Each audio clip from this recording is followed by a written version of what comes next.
Henson Ange,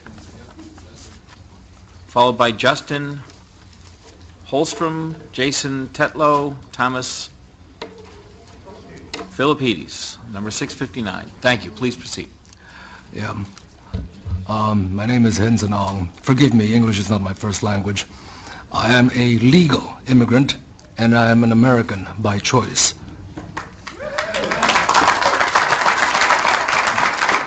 Thank you for giving me this opportunity to express my opinion and give my testimony in opposition to the majority of the proposed bills which do nothing to deter future crimes.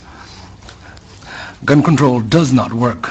Your own history is replete with high school rifle teams, Boy Scout, marksmanship merit badges. You could buy rifles at the hardware stores. You could order them, mail order, delivered to your home. Your country was awash in readily available firearms and ammunition. And yet, in your past, you did not have mass school shootings. Other people have already expressed the question, what changed? It was not that the availability of guns suddenly exploded or increased. It actually was decreased. What was changed was societal decay.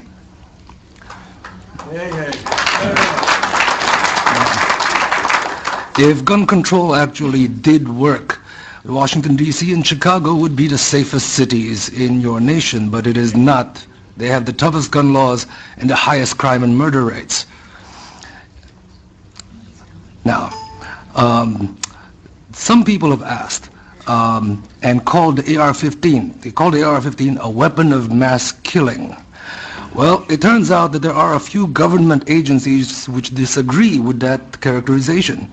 The Department of Homeland Security has stated that a rifle chambered in 5.56 NATO with a 30-round magazine is suitable for personal defensive use. I have documentation on that. It is HSCEMS-1212-00011, solicitation for the Immigration and Customs Enforcement Agency. Now, who needs an AR-15 with 30-round mags? That question has also been brought up. And I would like to put forward that had the Koreans in the LA riots not had AR-15s and AK-47s with 30-round magazines and Ruger 30s, their businesses would have been burned to the ground like all of the other businesses in their neighborhoods. Theirs stood because they stood their ground. I would also put forward the conjecture that had the 10,000 students at Tiananmen Square not been unarmed, things may not have resulted in so many of them disappearing. In your own laws, United States versus Miller, 309, U.S. 174, 1939, it was made clear that the type of firearms protected by the Second Amendment were those specifically useful and common for military use in defense of the state. I would like to note that the state is not the government. The state is the people. In Lewis, excuse me, Mr. Ange, if you would. In Lewis versus United States, 1980, it is stated that the Second Amendment guarantees no right to keep and bear a firearm that does not have some reasonable relationship to the preservation and efficiency of a well-regulated militia. It has nothing to do with hunting. The militia, as per the debates in the convention, shows plainly enough that it is composed of all males physically capable of acting in concert for common defense.